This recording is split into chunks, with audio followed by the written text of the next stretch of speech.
Hello guys, welcome back to my channel SDK wrestling Tamil. So நாம் இன்னைக்கு இந்த வீடியோவில் சில இன்ட்ரெஸ்டிங்கான சுவாரஸ்யமான ரெஸ்லிங் நியூஸ் அப்டேட்டை பற்றி தான் நாம் இன்னைக்கு இந்த வீடியோவில் பார்க்க போகிறோம். ஸோ அதுக்கு முன்னால் நம்ம சேனலுக்கு புதுசாக வந்துருக்கீங்கன்னா சேனலை சப்ஸ்கிரைப் பண்ணி பக்கத்தில் இருக்க பெல் பட்டனில் ஆளில் போடுங்க. அப்போ தான் நான் போடக்கூடிய ஒரு விதமான ரெஸ்லிங் நியூஸ் அண்ட் கண்டென்ட் உங்கள் நோட்டிஃபிகேஷனுக்கு வரும். வாங்க வீடியோக்குள்ளே போகலாம். ஃபஸ்ட்டு வீடியோ ஸ்டார்ட் பண்ணோம். நேற்றைக்கு பார்த்தீங்கன்னா ஜே உசோக்கும் ஜெமி உசாக்கும் பார்த்தீங்கன்னா பிறந்த நாள்.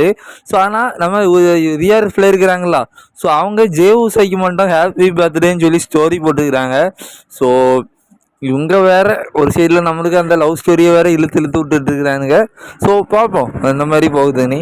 ஸோ அடுத்ததான் நேற்றைக்கு ஜே உசாய்க்கு மட்டும் பிறந்த நாள் கிடையாது. ஜெமி உசா, அப்பால குரூஸ், அதுக்கப்புறமா பால் எல் ரிங் அப்படிங்கிற இவங்க 4 பேர்த்துக்குமே பார்த்திங்கன்னா நேற்றைக்கு வந்து பிறந்த நாள். ஸோ அது பார்த்திங்கன்னா இப்போ குறிப்பிடத்தகுந்த ஒரு விஷயம். ஸோ அடுத்ததான் நேற்றைக்கு பார்த்திங்கன்னா குந்தரும் லுட்விக் ஐசரும் பார்த்திங்கன்னா பேஷின் பெர்லின் நடக்கக்கூடிய இடத்துல, அதாவது பெர்லினில் இருக்கக்கூடிய முன்னிச் அப்படிங்கிற கரெக்டாக அந்த மேட்சஸ் நடக்கிற இடத்துல பார்த்திங்கன்னா அவங்க இருந்திருக்கிறாங்க. ஸோ லேண்ட் ஆகிட்டாங்கன்னு சொல்லலாம். ஸோ என்ன ப்ரோ சொல்கிற, 31 தானே பேஷின் பெர்லின் நடக்குது. ஸோ அதுக்கு முன்னால் எதுக்கு அவங்க அங்கே போயிருக்காங்கன்னு சொன்னால் அதான் எனக்கு என்னன்னு தெரில. ஸோ மேபி ஸோ அதுக்கான ப்ரொமோஷன் வேலைக்கு தான் போயிட்டு திரும்ப வந்துடுவாங்களான்னு தெரில. ஸோ இப்போதைக்கு அங்கே லேண்ட் ஆகி இப்போதைக்கு அங்கே இருக்கிறாங்க அப்படிங்கிற மாதிரி ஒரு நியூஸ் இருக்குது. ஸோ மேக்ஸிமம் ஒரெல்லாம் அவங்கள மறுபடியும் கூட்டிகிட்டு வந்துடலாம் அப்படிங்கிற மாதிரி எனக்கு தோணுது. ஸோ அடுத்ததாக அஃபிஷியலாக பார்த்தீங்கன்னா இப்போ நம்ம ரிகோஷிட் வந்து ஏஇடபிள்யூவில் கான்ட்ராக்ட் போட்டிருக்கிறாரு. ஸோ அதுவும் மல்டி இயர் கான்ட்ராக்ட் பார்த்தீங்கன்னா போட்டிருக்கிறதாட்டு இப்போ ஒரு நியூஸ் இருக்குது. ஸோ மல்டி இயர் அப்படிங்கிற நேரம் ஒரு 3 to 5 வருஷத்துக்கு உள்ளே இருக்கும் அப்படிங்கிற மாதிரி சொல்லப்படுது. ஸோ இப்போ அஃபிஷியலாக ஒரு போட்டாச்சு. ஸோ நம்ம வந்து ரிகோஷிட்டை மிஸ் பண்ணியாச்சு. ஸோ இனிமேல் ரிகோஷிட்டை பார்க்கணுன்னா நீங்கள் எல்லோரும் ஏடபிள்யூ தான் பார்க்கலாம். சரிப்பா, நம்ம ரிகோஷிட்டு வந்து ஏடபிள்யூவில் இப்போ கான்ட்ராக்ட் பண்ணிட்டாரு. ஸோ டபிள்யூடபிள்யூ வந்து ரிகோஷிட்டுக்கு பதிலாக இன்னொரு ரெஸ்லர், அதுவும் ஏடபிள்யூவில் இருக்கக்கூடிய ரிக்கி ஸ்டாக்கை பார்த்தீங்கன்னா கொண்டு வரலாம் அப்படிங்கிற மாதிரி பார்த்துருந்தாங்களா. ஸோ இப்போ அவராது பார்த்தீங்கன்னா ரிகோஷிட்டுக்கு பதிலாக வருவாரான்னு கேட்டிங்கன்னா, ஸோ அதுக்கான ஸ்டேட்மெண்ட்டை இப்போ ஒரு டோனி கான் பார்த்தீங்கன்னா ஒரு இன்டர்வியூவில் சொல்லியிருக்கிறாரு. ஸோ ரிக்கி ஸ்டார் வந்து ஒரு கிரேட்டான ஒரு ஏடபிள்யூவில் இருக்கக்கூடிய ஒரு ரெஸ்லரு. ஸோ அவன் வந்து இங்கே எங்கள் கூட சாம்பியனாக இருக்கான். ஸோ அது மட்டும் இல்லாமல் அவனுக்காண்டி நாங்கள் இங்கே நிறைய மேட்சஸை பிளான் பண்ணி வச்சுருக்கிறோம். ஸோ அது மட்டும் இல்லாமல் அவன் இன்னும் எங்கள் கூட கான்ட்ராக்டில் தான் இருக்குதான். ஸோ அதனால அவன் இன்னும் கொஞ்சம் வருஷத்துக்கு பார்த்தீங்கன்னா எங்கள் கூட தான் இருக்க போகிறாரு அப்படிங்கிற மாதிரி சொல்லியிருக்கிறாரு. ஸோ அப்படின்னா ரிகோஷிட்டுக்கும் ரிக்கி ஸ்டாக்கும் பார்த்தீங்கன்னா இனி ஒரு ட்ரீம் மேட்ச் நடக்கும் பட்சத்தில் ஸோ அது ஏடபிள்யூவில் நடக்கிறதுக்கு வாய்ப்பு இருக்குது. ஏன்னா இப்போ ரிக்கி ஸ்டாக்கும் பார்த்தீங்கன்னா ஏடபிள்யூவில் தான் இருக்கிறாரு. இன்னும் அவரோட கான்ட்ராக்டும் முடியலை. ஸோ அதனால் ரிக்கி ஸ்டாக்கு இப்போதைக்கு டபிள்யூடபிள்யூக்கெலாம் வரப்போகிறது இல்லை. ஸோ அவர் என்ன ஏடபிள்யூ கான்ட்ராக்டில் தான் இருக்கிறாரு. ஸோ அடுத்ததாக பார்த்தீங்கன்னா ரீசெண்ட் டைமில் நம்ம இவர் கிரேசன் வாலர் ஒரு ட்வீட் பண்ணுறாரு. ஸோ அதில் என்ன மாதிரி கொடுத்துருக்கிறாருன்னா, என்னால் வெயிட் பண்ண முடியல, இப்போ பீப்புளெலாம் மறந்துட்டாங்க, பீப்புளெலாம் ஸோ கண்டிப்பாக ஒத்துக்கிடக்கூடிய ஒரு காலம் வரும். அதாவது பீப்புளெலாம் மறந்துட்டாங்க. ஸோ அதாவது கோடி ரோட்ஸ் வந்து அவனோட கதையில் எப்போவுமே ஒரு வில்லன் தான்.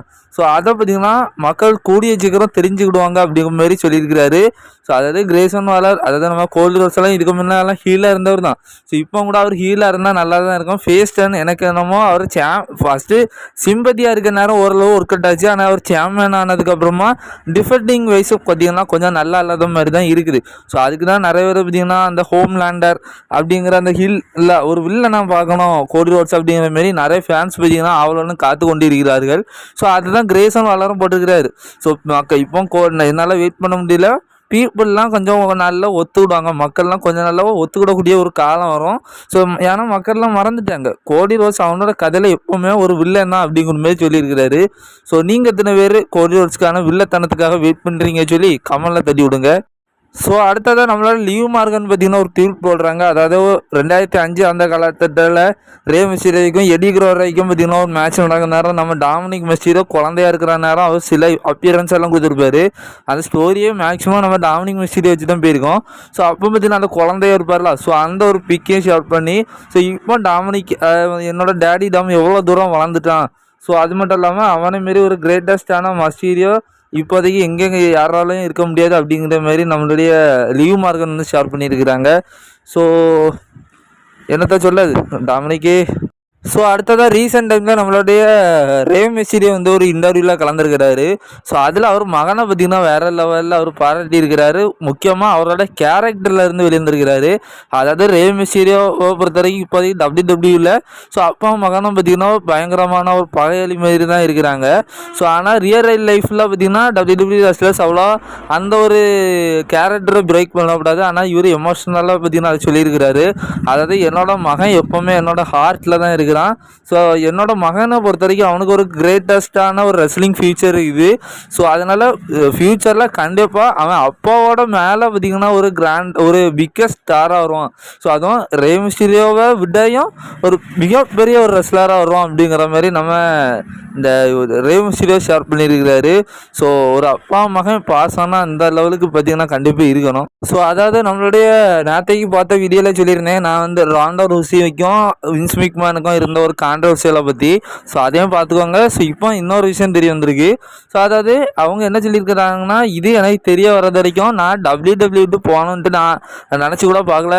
ஆனால் இவங்க சொன்னதுக்கப்புறம் தான் இந்த மாதிரி எனக்கு போகணுன்னு தோணுச்சு அப்படிங்கிற மாதிரி சொல்லியிருக்கிறாங்க. ஸோ அது என்னன்னா, ஸோ அதாவது ரெசல்மேனியா 35ல் ஒரு மெயின் ஈவென்ட் மேட்ச்சு யாராலையும் மறந்துருக்க மாட்டீங்க. So one of the best மேட்ச்சுன்னு சொல்லலாம். பெக்கி லிஞ்சுக்கும் ராண்டா ரூசிக்கும் சார்லட் ஃப்ளேருக்கும் நடந்திருக்கும். ஸோ அந்த மேட்ச்லேயே நம்ம பெக்கி லிஞ்சு ராண்டா ரூசியை ரோல் பண்ணி தான் பீட் பண்ணியிருப்பாங்க. ஸோ அதில் கூட நம்ம ராண்டா ரூசிக்கு தோற்றது பிடிக்கலையா. ஸோ குறிப்பாக பார்த்தீங்கன்னா வின்ஸ் சொல்லியிருக்கிறாரு, நீ வந்து பெக்கி லிஞ்சை தோக்க அடிக்க உன்னால் முடியாத லெவலுக்கு நீ இப்போ ஒன்றும் கிடையாது அப்படிங்கிற மாதிரி ஓப்பனாகவே சொல்லி தான் அந்த மாதிரி கன்வின்ஸ் பண்ணியிருக்கிறாரு வின்ஸ் மெக்மேன். ஸோ அதை கூட விட்டுலாம். ஸோ அது மட்டும் இல்லாமல் என்னோட லாஸ்ட் ரன்னு வந்து அதாவது நம்மளுக்கு தெரியுங்களா, சைனா விஸ்லருக்கும் ராண்டா ரூசிக்கும் பார்த்திங்கன்னா அந்த UFC லெவல் அந்த மாதிரியான ஒரு ஃபைட் வச்சு தான் முடிச்சிருந்தாங்க. அதுதான் ராண்டா ரூசி WWE பார்த்திங்கன்னா லாஸ்ட்டாக விளையாடின மேட்ச்சு. ஸோ குறிப்பாக சொல்லணும்னா அந்த மேட்ச்சில் பார்த்திங்கன்னா ராண்டா ரூசிக்கு ஃபைட் பண்ண விருப்பமே இல்லையா. ஏன்னா அது என்னோட பெஸ்ட்டு ஃப்ரெண்டு, எனக்கு கூட அவள் கூட ஒரு மேட்ச் வச்சு அந்த மாதிரி WWE பண்ணாங்க. அதெல்லாம் எங்களுக்கு பிடிக்கவே இல்லை. ஆனால் WWE சொன்னதுனால தான் நாங்கள் அப்படி பண்ணோம் அப்படிங்கிற மாதிரி சொன்னாங்க. ஸோ அதனால தான் நான் இதை மாதிரி முடிவெடுத்து வெளியே வந்தேன் அப்படிங்கிற மாதிரியும் இப்போ ராண்டா ரூசி சொல்லியிருக்கிறாங்க. ஸோ அடுத்ததாக ரீசெண்ட் டைமில் நம்ம இவர் ரேண்டி ஆர்டன் ஒரு விஷயத்த சொல்லியிருக்கிறாரு. நம்ம எல்லாத்துக்குமே தெரியும், ரேண்டி ஆர்டன் இன்ஜுரியிலேருந்து வந்ததுக்கப்புறமா ஆள் ரொம்ப பல்க் ஆகிட்டாரு. ஸோ இப்போ வந்து ரேண்டி ஆர்டன் அந்த குந்தர் கூட விளையாட நேரம் அந்த ஸ்டோரி வர நேரம் இன்னும் கொஞ்சம் அவர் பல்க்னஸாக இருக்கிறது மாதிரியா ஒரு விஷயங்கள் இருக்குது. ஸோ அதை பற்றி பார்த்தீங்கன்னா இப்போ ரீசெண்ட் டைமில் நம்ம ரேண்டி ஆர்டனே ஓப்பனாக சொல்லியிருக்கிறாரு. ஸோ அதாவது ரேண்டி ஆர்டன் அவருக்கு இன்ஜுரி ஆகி அவர் ரெஸ்ட்டில் இருந்தார்ல, ஸோ அந்த சமயத்தில் அவர் முடிவு பண்ணிட்டாராம் அவரோட வெயிட்டை பார்த்திங்கன்னா 300 பவுண்ட் எடைக்கு பார்த்திங்கன்னா கொண்டு வரணும் அப்படிங்கிறது மாதிரியான ஒரு விஷயத்துக்கு பார்த்திங்கன்னா அவர் முடிவு பண்ணி வச்சுருக்கிறாராம். ஸோ அதுக்காக தான் அவர் பார்த்திங்கன்னா கடுமையாக எக்ஸசைஸ் பண்ணி எடுத்தால், அதாவது அவர் இன்ஜுரி டக்குனி படங்கிறதுனால கொஞ்சம் அதுக்கு மேலே மசில்ஸ் அந்த சதைகள் கொஞ்சம் இருந்துச்சுன்னா கொஞ்சம் அந்த லெவலுக்கு பெரிய லெவலில் அடிப்படாதுங்கிறதுக்காக தான் அவர் இந்த மாதிரி பண்ணியிருக்கேன் அப்படிங்கிறது மாதிரி சொல்லியிருக்கிறாரு. ஸோ அது மட்டும் இல்லாமல் ஸோ இப்போ வீட்டில் அவங்க ஒய்ஃப் வேறு நல்லா சமைச்சு எடுத்து கொடுக்குறதுனால இன்னும் கொஞ்சம் அவர் நல்லா சாப்பிட்டு எடுத்து இந்த மாதிரி இருக்கிறேன். ஸோ அப்படியெல்லாம் நிறைய விஷயங்களை சொல்லியிருக்கிறாரு. அது மட்டும் இல்லாமல் இப்போ குந்தர் கூட அவர் வேர்ல்டு ஹெவி சாம்பியன்ஷிப்புக்காக பார்த்திங்கன்னா விளையாட போகிறாரு. ஸோ அது அந்த மேட்சுக்காக தான் பார்த்திங்கன்னா நான் இப்போ வரைக்கும் இருக்கிற ஒரு வெயிட்டர்லேருந்து கொஞ்சம் குறைக்கிறதுக்கு முடிவு பண்ணியிருக்கிறேன். ஸோ இப்போ குந்தர் கூட நான் விளையாடுறதுனால கண்டிப்பாக நான் ஒரு கொஞ்சம் சம் பவுண்ட்ஸ் பார்த்திங்கன்னா நான் இப்போ எடையை குறைக்க போகிறேன். ஸோ குந்தர் கூட விளையாடி முடித்ததுக்கப்புறமா நான் ஒரு 300 பவுண்டு எடை வரைக்கும் நான் கூட்ட போகிறேன் அப்படிங்கிற மாதிரி சொல்லியிருக்கிறாரு. ஸோ நம்ம குந்தர் கூட இனிமேல் பேஷின் பெர்லினில் அவருக்காக மேட்சை பார்க்க போகிறோம். ஸோ அன்னைக்கு பார்த்திங்கன்னா நம்ம ரேண்டி ஆர்டன் பார்த்திங்கன்னா கொஞ்சம் இப்போ இருக்கிறதோட கொஞ்சம் எடை கம்மியாக தான் இருப்பார். ஏன்னா அவரே சொல்லியிருக்காரு கொஞ்சம் எடையை குறைப்பேன்னு. ஸோ அதுக்கப்புறம் பார்த்திங்கன்னா அவர் இன்னும் ரொம்ப இப்போ இருக்கிறத விடையும் நான் ரொம்ப உடம்ப கூட்ட போகிறேன் அப்படிங்கிறத சொல்லியிருக்கிறாரு. கிட்டத்தட்ட இப்போ அவர் 265 பவுண்டு ஏதோ இருக்கிறாரு. இனி அது ஒரு 300 பவுண்டுக்கு அவர் கூட்ட போகிறாராம்.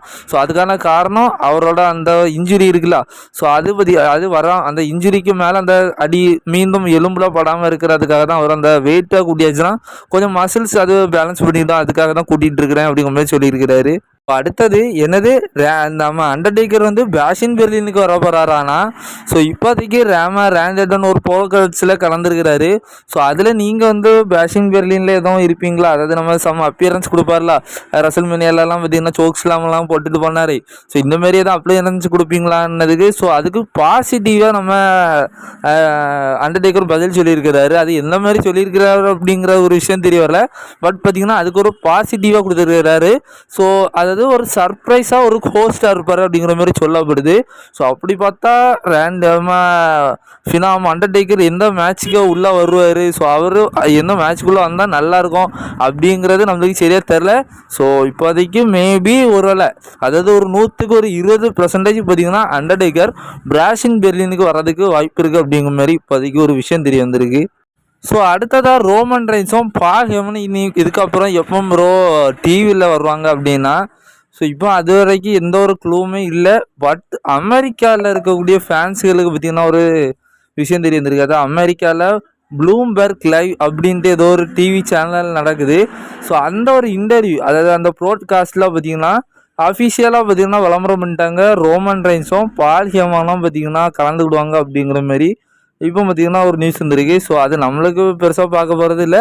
ஸோ அமெரிக்கா ஃபேன்ஸ் பார்த்திங்கன்னா அவங்க 2 ஒருத்தையும் சேர்த்து பார்ப்பாங்க. ஸோ அடுத்ததாக நாளைக்கு நடக்கிற ஸ்மாக்டவுனில் என்னெல்லாம் நடக்க போகுது அப்படிங்கிறத ஒரு அஃபிஷியலாக என்னெல்லாம் சொல்லியிருக்காங்க அப்படிங்கிறத பார்ப்போம். So first WWE tag team சாம்பியன்ஷிப்புக்கான மேட்ச் பிட்வீன் நம்ம பிளட் லைனுக்கும் ஸ்ட்ரீட் ப்ராஃபிட்ஸுக்கும் நடக்க போகுது. அடுத்தது உமன்ஸ்க்கான 6 women's tag team match. So அடுத்தது LA நைட்டுக்கும் சாண்டோஸ் எஸ்கோபாருக்குமான யுனைடெட் ஸ்டேட்ஸ் சாம்பியன்ஷிப்புக்கான மேட்ச் பார்த்திங்கன்னா அஃபிஷியலாக பார்த்திங்கன்னா இப்போதைக்கு இந்த 3 விஷயங்களை இது பண்ணி வச்சுருக்குறாங்க. ஸோ இப்போ மெயின் ஈவெண்ட் நியூஸுக்கு வந்தாச்சு. இப்போ ஒரு டிஸ்கஷனாக போடுவோம். ஸோ அதாவது நாளைக்கு ஸ்ட்ரீட் ப்ராஃபிட்ஸுக்கும் பிளட் லைனுக்குமான டேக் டீம் சாம்பியன்ஷிப் மேட்ச் நடக்குது.